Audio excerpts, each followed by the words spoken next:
enjoy every day. Kung meron po sa inyo kanina, nung tinanong ko na honestly ang sagot nyo, hindi ako nag-enjoy ngayong araw na to, nawa everyday na darating pa, ma-enjoy na natin. How can we enjoy everyday? Do not measure today with yesterday. Isa yan sa mga pahirap ng tao para hindi siya magkaroon ng magandang araw. Kino-compare niya sa mga nakaraan. Do not measure today with yesterday. Do not set your previous experiences as standards. No 2 days are alike.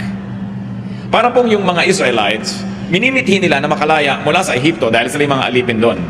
At nung pinalaya ng Panginoong Diyos at patungo sa Promised Land, nagreklamo na ng nagreklamo dahil kinumpare nila yung kinakain nila sa disyerto sa kinakain nila dati sa Egypt. Numbers 11:18, if only we had meat to eat, we were better off in Egypt.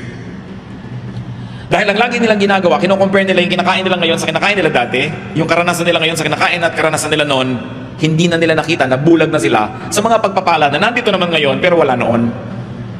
At madalas po ganyan ang tao. Pag gusto niya magdrama, maawa sa sarili, magreklamo at palungkotin ang sarili, ang hinahanap yung magaganda nung nakaraan, ayaw tingnan yung maganda ngayon at laging akala mo the good old days, those were the days.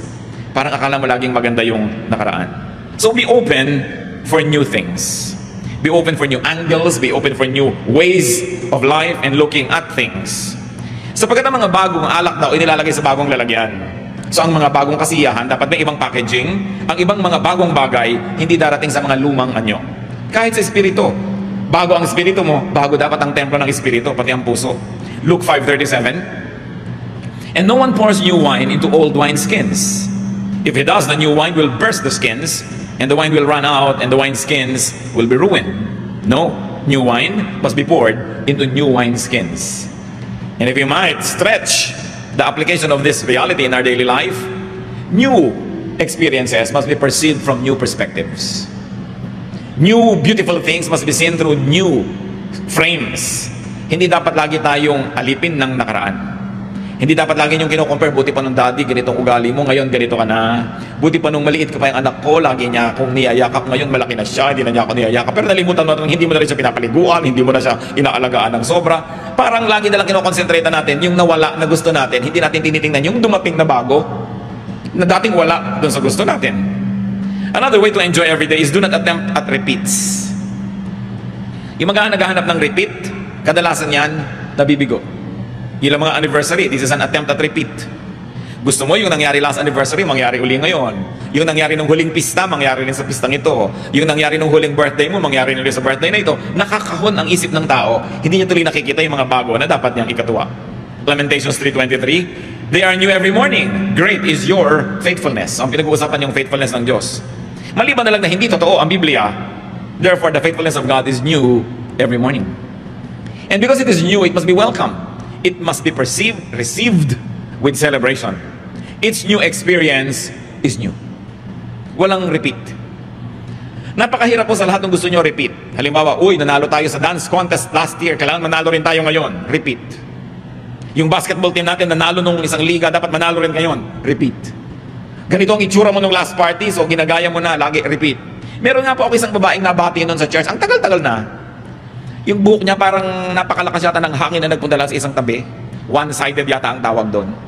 Sabi ko, sister, ang ganda ng buhok mo. Alam niyo po, 6 na buwan, hindi niya pinalitan, nakaganon lagi yung buhok niya. So, pero hindi ko na pwedeng ulitin yung puri ko, no? Na araw-araw, ang ganda ng buhok mo, hindi makikita ko, dahil hindi na bago. When people try to always be what was, you actually ruin your chances of being happier. Kaya sabi ng Panginoon sa Luke 5:36, He told them this parable, no one tears a patch with a new garment, and sews it on an old one. If he does, he will have torn the new garment, and the patch for the new one will not match the old. Siyempre, mayroong ibang original spiritual context yan. Yung spirituality talagang pinag-uusapan. Pero ang sinasabi lang ng Panginoon, hindi magka-match yung dati at yung ngayon. Huwag yung piliting pag-matchin yan. Ang tao nagbabago. Yung pinakasalan nyo 10 years ago, ibang tao na yun ngayon. Alam nga naman na ang dami na niyang naranasang ginawa't init, gutom at pagkabusog, natutunan, ang dami na niyang kabiguan at mga tagumpay. The same pa rin siya as 10 years ago. That's impossible. Alam niyo, ang mga tao who fall out of love, yung mga tao na hindi nakaka-cope sa nagiging ugali, nangyayari sa kanyang asawa, yun na naghihiwalay eh. Kasi, mabuti pa nung nililigawan mo ako, no? Lagi kang may dalang bulaklak, no? Sasabihin naman siguro ng asawa mo, hindi lang masabi sa'yo, wala ka pa kasing varicose veins nun. Ang hinahanap mo lang yung dati ako, ikaw yung dati ka, nasa na? Di ba? Laging nung araw, no? Itsura mo nga ngayon, saka nung araw, compare mo, so, nagbago ka rin. Nagbabago ang lahat. Yung hindi tumatanggap ng mga pagbabago, yun ang hindi nagkakatagalan. Ipinapako mo siya sa ganun. Ipinapako mo sa ganun. So, bago-bago yan. A new attitude, a new heart, a new vision will definitely see new blessings. Pag bawat araw dumating, wala kayong nakitang blessing, kasalanan nyo yon. Di nyo tiningnan. Kasi ang sabi, they are new every morning. Meron. You want to have an enjoyable day, always look for the good. You will succeed looking for the good. But let me tell you, if you look for the bad, you will also succeed. Because in everybody, there's the good and the bad. In every situation, there's the good and the bad. There's always the pro and the con. There's always the advantage and the disadvantage. It depends on where you look. So do not always look for the bad. Do not always look for something or someone to complain about. Naranasan ko na po na magbakasyon minsan sa Europa. Sumakay ako sa isang malaking barko, mula Sweden going to Finland. Sumasakay pa lang ako, nadidinig ko na yung bunganga ng isang babaeng may edad, may kasama siyang asawa niyang, kasing edad din niya, pobreng lalaki na kinailangan magkaroon ng asawang ganito. Inireklamo na niya lahat. Yung incline noong daan patungo sa barko, yung taas ng hawakan, yung galaw ng tubig, yung lahat. Iniwasan kong makasalamuha ang mag-asawang ito doon sa barko. Lagi naman silang sumusulpot sa harapan ko. And this woman was forever calling the attention of her husband to something wrong. Do you think the man was having fun? No. And do you think the woman was having fun? No. Both of them spent so much money only to look for the bad and the ugly in Europe. In the States, this is not happening. Ba't ka pa lumayas-layas sa States? Diba? Gusto mo sabihin, wala sa States niyan. Dapat tinitingnan mo kung ano yung meron yun na enjoyin mo. Look for the good. James 5:9, don't grumble. Huwag puro rin tampo. Galit, arte. Kasi sayang ang oras. Namamasyal kayo ng mahal mo sa buhay sa isang mall, nagtatampo ka ng 2 oras, nung 3rd hour, uuwi na kayo, sayang yung 2 hours. Babalik pa ba yung 2 hours na yon? Hindi na. Yung magtampo ng 1 week, 1 month, sayang ang panahon. Alam niyo mga tampurista na lagi kasi naman gusto lang yan mapansin, masuyo. Humanap kayo ng ibang paraan para kayo sumaya. Kasi hindi naman lahat ng tao natutuwang manuyo. At paano kung hindi kayo nasuyo?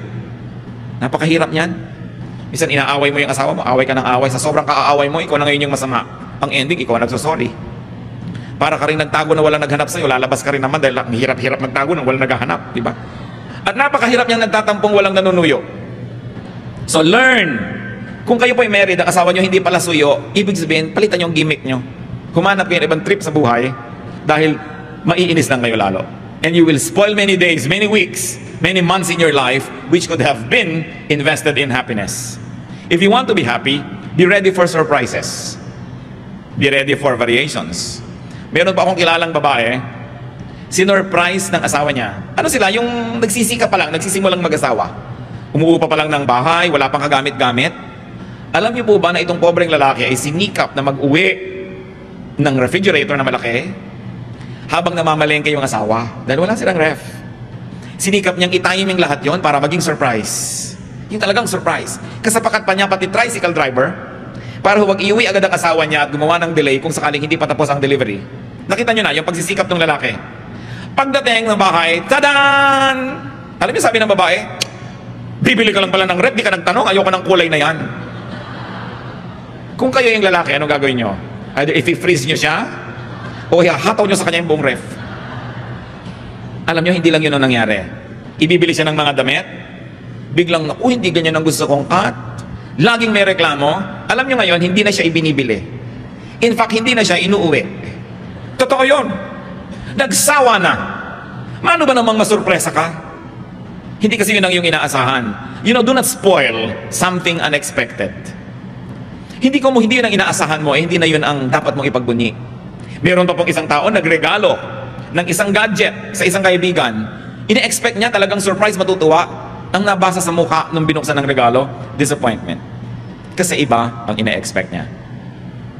Huwag kayong expect ng expect. But expect to be surprised.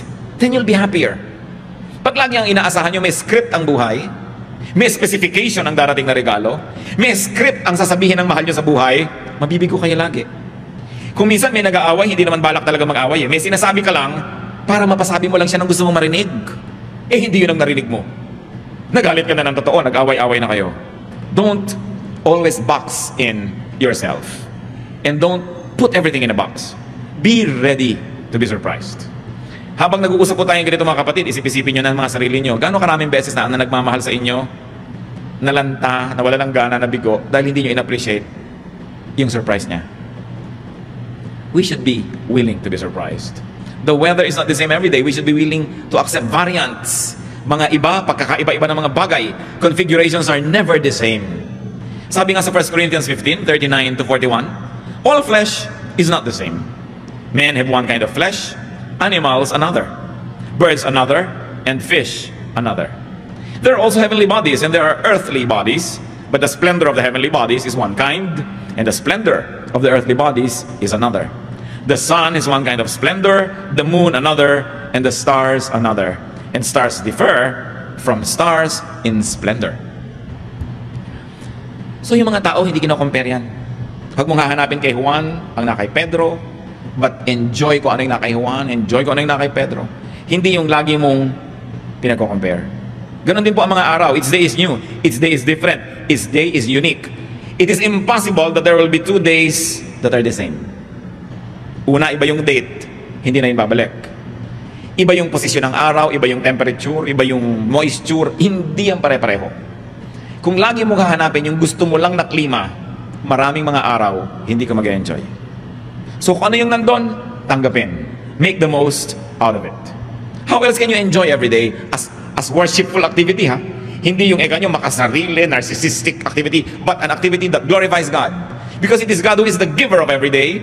The only way to thank God is to enjoy that day. To learn from it, to be blessed by it. Be ready to enjoy physically, mentally, socially and emotionally, and be ready to enjoy spiritually.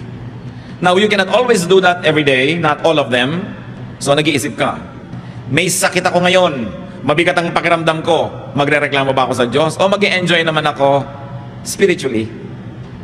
Bibitawan ko lahat ng mga ginagawa ko, makikinig lang ako ng mga magagandang kanta, sisikapin kong magbasa ng kaya kong basahin kung pinapayagan ako ng mata ko na magbasa. Or I will enjoy socially. I will just be in the house and enjoy my housemates because I cannot go out to work. O may mga araw naman na very physical kayo, ganadong-ganado kayo, enjoy it. Hindi naman yung doon ka ngayon pipilit gumawa ng iba. Kasi araw-araw ang ating tipong chemistry iba. Iba-iba ang sitwasyon. So tinitingnan mo, what is this day for? Ecclesiastes 5:19. Moreover, when God gives any man wealth and possessions and enables him to enjoy them, to accept his lot and be happy in his work, this is a gift of God. Sabi po ni Solomon, pag may ibinigay sa inyong Diyos na pagkain at binigyan pa niya ng gana, aba, samantalahin nyo yan. Kasi minsan may gana kayo, wala yung pagkain na gusto nyo. Minsan may pagkain, wala kayong gana. Pag nagkasabayan, enjoy nyo. Ano man ang nandyan, kailangan yan na huwag papalampasin. Ngayon, mga tao ganyan din po mga kapatid. There are people that you can enjoy physically. Nakakapaglaro kayo, nakakapag-tennis kayo, you do things physically with them. Good. Pero huwag nyo na laging hanapan niya na magkakaroon din kayo ng mental enjoyment. Kasi hindi naman lahat ng katangian nasa isang tao. So may tao naman na pagkasama mo siya, talagang it's a mental game. It's nice. You get fulfilled. And there are people who are very socially nice to be around. They make you feel good. And there are people who make you enjoy spiritually. Bihirang nagsasama-sama lahat yan sa isang tao. Kaya ang tao na mag-enjoy ng buhay, marami ring mga karakter na tao sa kanyang buhay. At pinapayagan mo rin ang mahal mo sa buhay na maministera ng iba. Hindi ko may asawa ka na, kayo na lang ang tao sa mundo. May girlfriend ka, may boyfriend ka, kayo lang ang tao sa mundo. Because you cannot always deliver. Kung minsan iba yung kaligayahan ng asawa mo, pag mga kapatid niya ang kasama, so bakit mo pagkakaitan? Pag yung mga kaeskwela niya nung high school, meron naman siyang ibang klaseng fulfillment, iba naman pagkakayo, so hindi ka dapat laging seloso. Liban na lang you're a superman or a superwoman who can give to your loved one everything that your loved one needs, you must permit them to be ministered to by others. So long as, if you're married, it doesn't endanger your relationship. Yan lang naman ang pag-iingatan na yung inyong pagiging tapat bilang mag-asawa ay malagay sa panganib. And in that case, magtsaka kayo sa isa't isa. Dahil mag-asawa kayo Pero, why don't you grow? Halimbawa, yung asawa mo, ang hilig-hilig manood ng basketball, 2 taon na kayong mag-asawa, hindi ka makaupo sa isang buong game at pag-aralan yon. Sasabihin pa ng babae, ano ba yan, agawan na agawan sa bola? Bakit hindi nalang bigyan ng tigis ang bola ang 2 team? Para matahimik sila. At di walang laro. Pag-aaralan mo ngayon to be the enjoyable partner, lalo kung may asawa ka. Duty mo yun, kapatid. Hindi mo sasabihin ganito na ako nang napangasawa mo ko, so pasensya ka. Alam nga namang mag-stick na lang siya sa'yo dahil wala siyang choice. Kulang naman yung enjoyment ng marriage nyo. So you also begin to change your ways. You also do not set yourself in stone, or you do not set yourself in wet cement and quick dry cement, kasi kailangan nagbabago ka rin. Kasi pag nag-e-enjoy ang asawa mo, nag-e-enjoy ka rin. Pero pag siya ay hindi nag-e-enjoy, madadamay ka rin dyan. Kahit ano pang sabihin mo. So meron tayong pananagutan sa isa't isa. Alam niya kaya kung minsan tayo hindi dapat nakikipag-away. Halimbawa, hindi mo kailangan ng isang tao. Mabubuhay ka nang wala siya. Pero naisip ba natin na paano naman siya, kailangan naman niya ako. It's a ministry. Kaya lalo't kung may asawa kayong matalino, sa tingin nyo matalino, maghabol kayo kahit paano. Mag-aral-aral kayo, magbasa-basa. Alamin nyo yung mga interest niya para nakakapag-tennis naman ang utak nyo. Hindi magsaserve siya ng bola, hindi mo na maibalik. Magsaserve siya ng bola, hindi mo na maibalik. Kahit sa tennis, 3 balik, wala na. Game finished. Love set. Wala na. Game over. At may taong ganun, kahit anong sikap mo makipag-usap, hindi maibalik ang usapan. 3 lang ang alam niyang topic sa mundo. Yung medication niya, yung mga karamdaman niya, at yung reklamo niya sa kapitbahay. Every day, yun ang topic niyo. Sa palagay niyo, hindi kayo pagsasawaan. Kaya kailangan ng utak pinalalago. A very attractive person is a person that can always engage you mentally. Yung ang ganda-gandang kausap, nakakapagpayaman ng isip, nakakalibang, na pag-aaralan yan kung hindi likas. Sapagkat tayo mga taong likas sa image ng Diyos, marami tayong kayang gawin. Ecclesiastes 11:8. However many years a man may live, let him enjoy them all. But let him remember the days of darkness, for they will be many.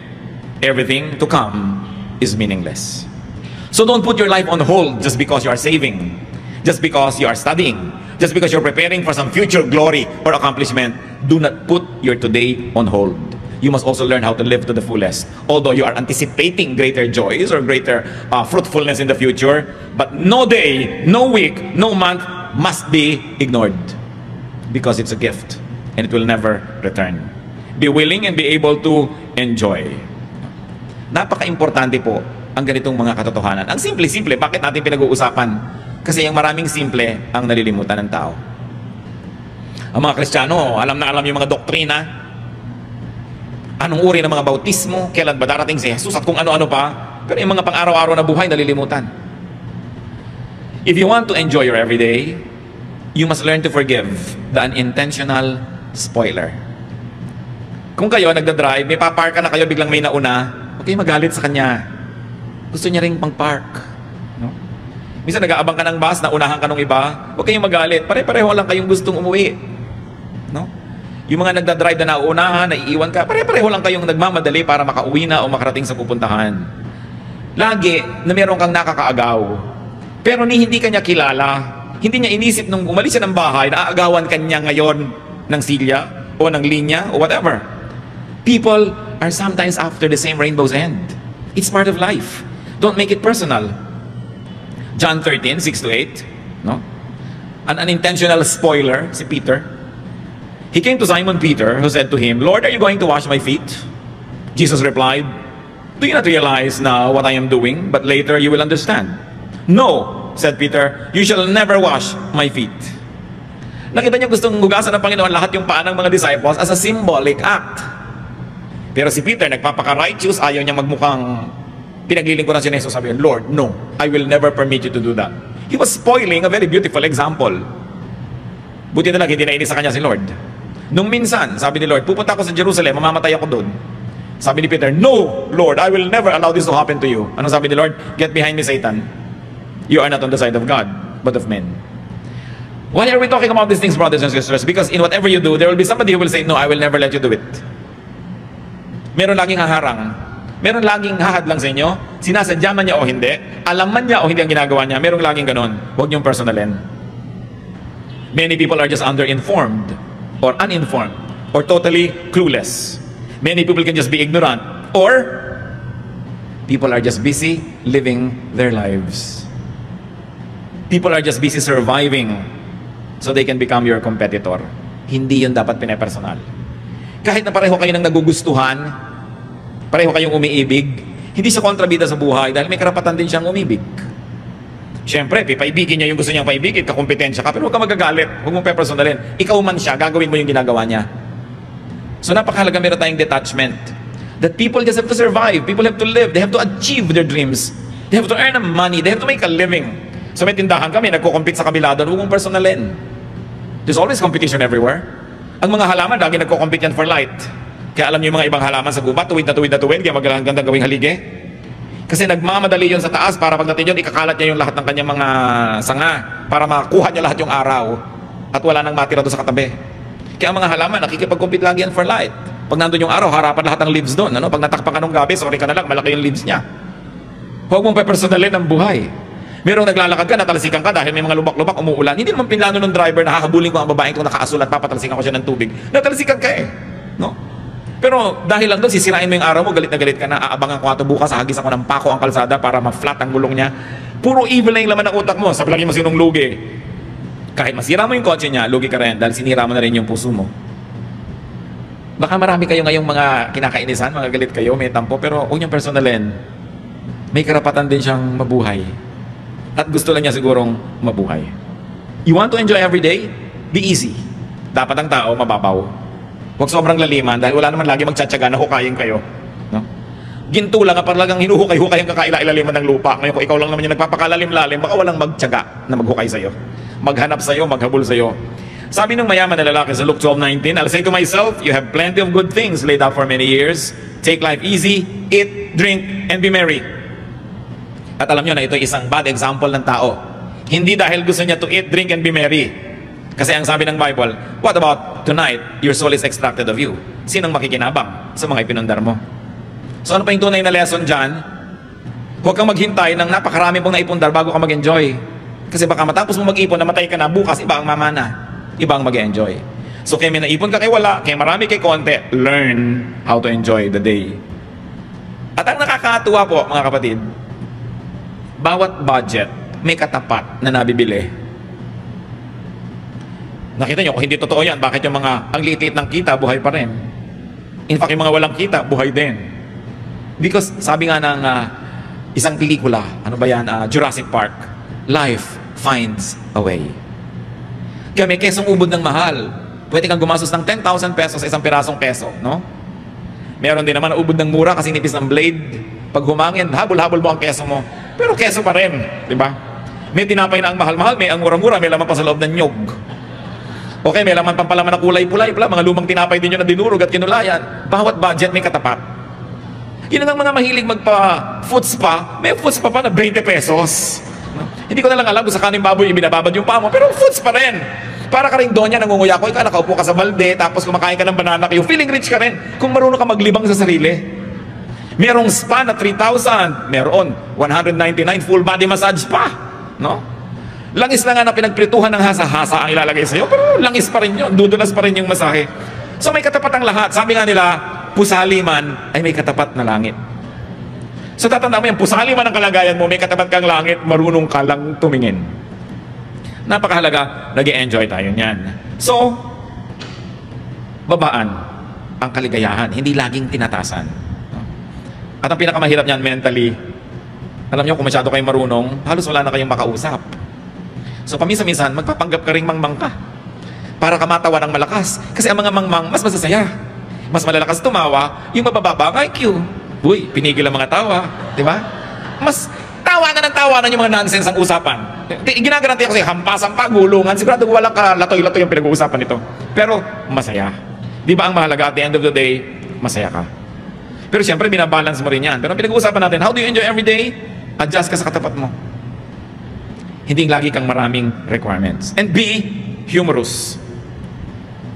One thing that I appreciate about God, I don't know if you do, is God's very humorous. Ang dami niyang joke. Kung bukas ang mata mo. Natatandaan nyo yung mga disciples na sabi ng iba, pauwiin nyo na po ang mga tao, oras na ng pagkain, oras de peligro, mahal pa kanin niya mga yan. Sabi ni Lord, di pa kanin ninyo, Lord, napakalaking halaga para pakainin lahat. Pauwiin na lang. Di ba? Tapos, naghimala ang Panginoon. Yung paprasong tinapay, konting isda dyan, dumami na pakain ng libu-libong tao. Nasaan ang joke? Matapos yun, ipinaipon ng Panginoon ng mga pispis. Yung mga tira, ilang baskets? 12. There were 12 disciples ha? Sabi niya siguro, nagda-doubt kayo, gusto niyo magtipid. O tigi-tigis ang basket kayo, yan ang pagkain niya sa susunod na linggo. Tigi-tigis ang bit-bit sila. Bakit 12? 12 kasi nagre-reklamo. No? Humor. Hindi yung pag binubuksan niyo yung Bible, parang dan, dadan, dadadan. Tapos bababa ang mga anghel, may tugtog na organ. Hindi niyo makikita yung humor. Makita niyo dapat yung humor niyan. Yung mga Israelites, reklamo ng reklamo from Egypt to Israel. Anong ipinadala ni Lord? Para tuklawin sila? Takot-takot na ahas.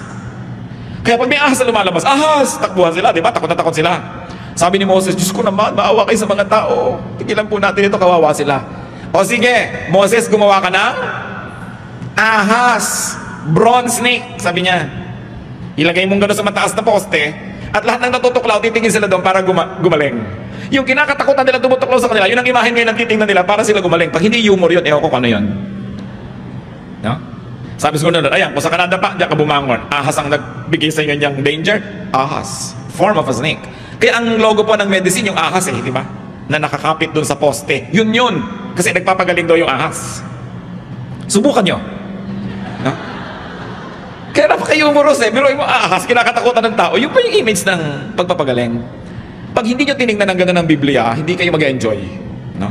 Ang daming ginagawa ng Panginoon na talaga kamangha-mangha. Itinaboy sila doon sa gilid ng dagat, nasukulungan sila ng kaaway, dagat na lang nandun, malay ba nilang bubuka pala yun. No? Humor. God is so humorous, so God's people should be humorous.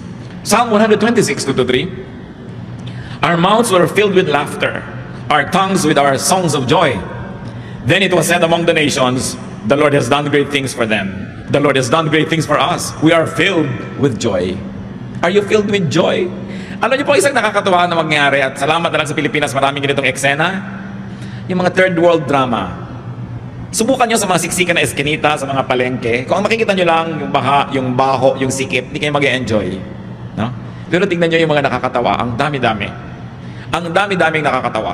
Yung mga tao na ang ginagawa nilang mga kapote nila, yung mga plastic, nakakatawa di ba? Yung galing naman ng mga Pilipino na mamaya pag wala ng balutan ng kanilang mga tinda, yun na ang paglalagyan. Nakakatuwa yung natutulog, nakahigang ganyan sa isang tumpok na saging na saba. Kung hindi kayo natatawa doon, ewan pa na sa inyo. Yung ang saya-saya, tapos yung ang hirap-hirap niya, nagtitinda lang konting mga tumpok-tumpok ng kalamansi, nagpapamanicure. May manicurista ko, manicure. Ma'am, ano pa po ba? Ma'am pa siya. Yung kakatawa. Ang daming ganon. Yung mga nag-aaway kung minsan na mag-asawa, pakinggan mo kung anong pinag-aawayan, matatawa ka. But you've got to have ears that are humorous. Kasi otherwise, may inis ka. Yung pag na-traffic, sira-sira ang kalsada, ang dami nagtitinda. Lahat na ng paninda nandyan na sa highway, no? Makikita mo na lahat, yung may mga helicopter na mga lumilipad, mga boomerang, lahat na tuwalya gusto nyo. Ayoko ng tawas. Tawas, meron ako. Hindi, gusto ko matumpatak. May butong pakuan ako. Kung saan kinukuha ng tao yung paninda niya.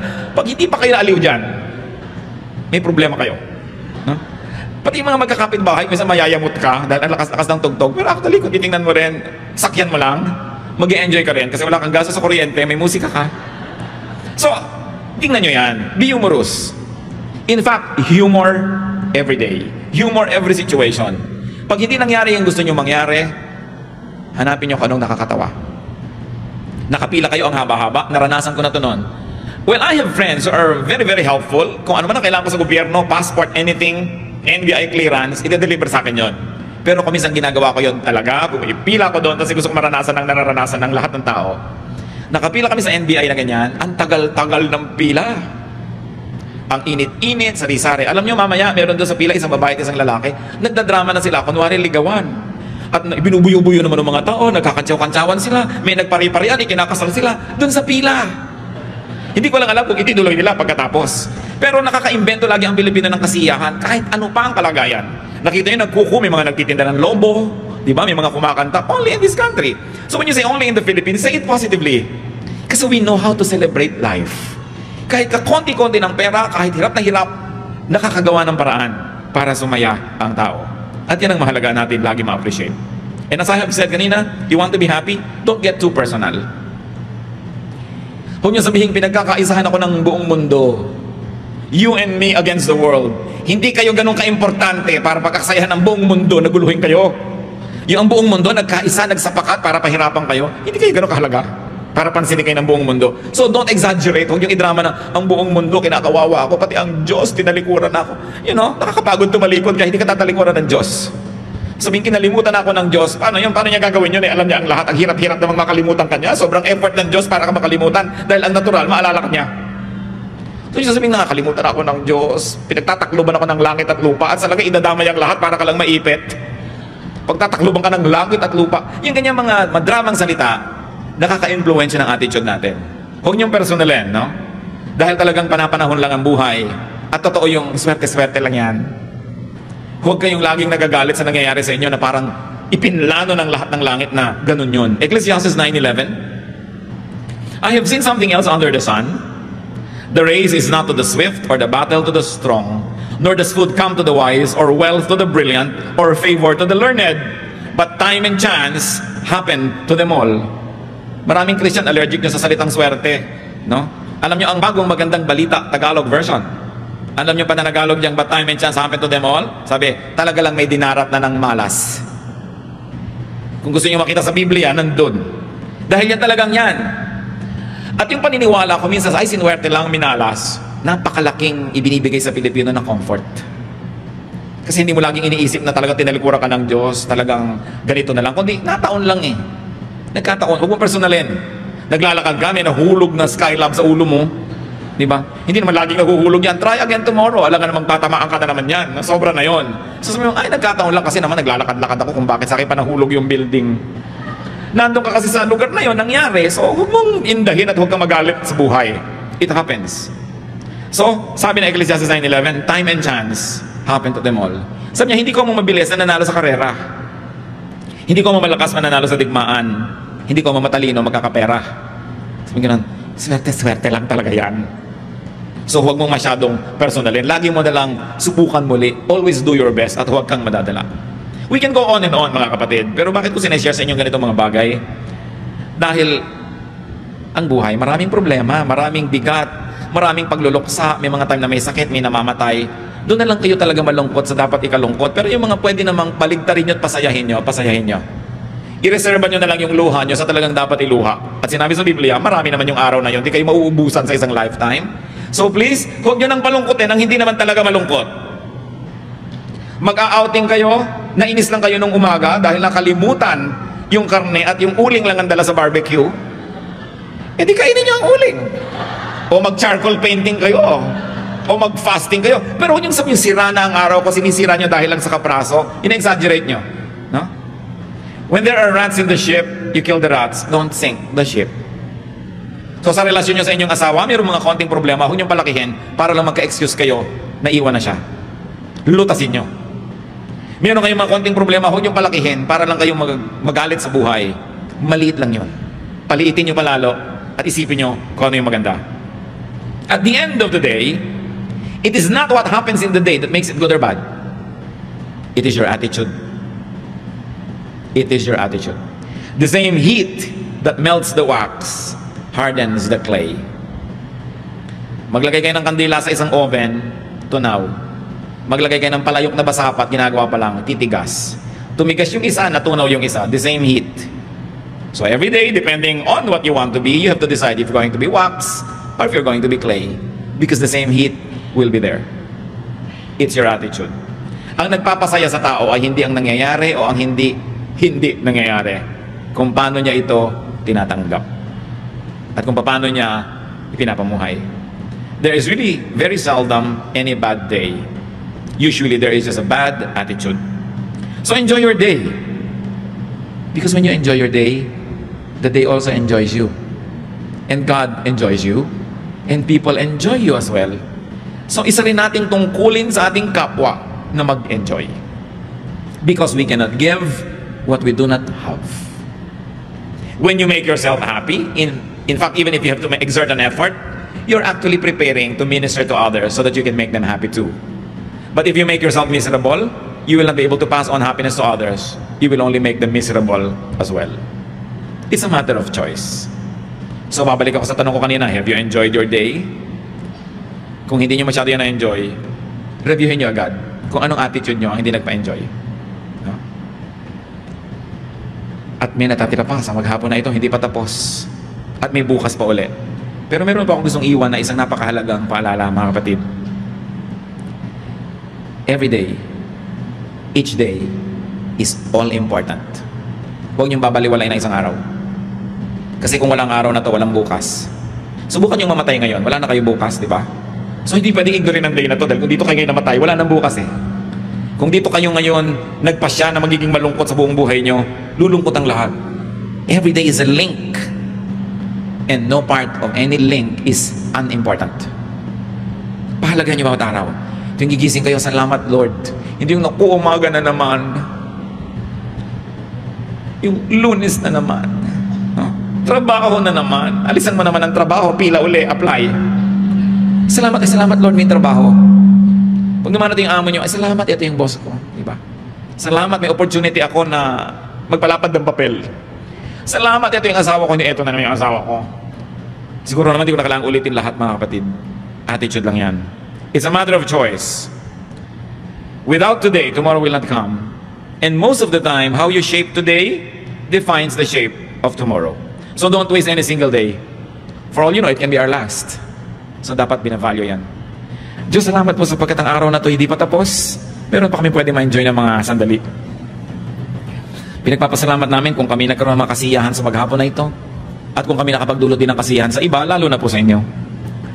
Ituro niyo po sa amin, Lord, pahalagahan bawat araw. Lalo yung araw na kasama namin ang mga mahal namin sa buhay. It's a very, very precious time. Marami mag-asawa, hindi magkasama. So pag mag-asawa, turuan niyo po, Panginoon, na talagang pahalagahan yon. Ang magkapatid, ang mga mag-ama, mag-ina, magkakaibigan. Hindi lahat ng araw may gana. Hindi lahat ng araw may kalusugan. Ituro niyo sa amin, Lord, to value every moment.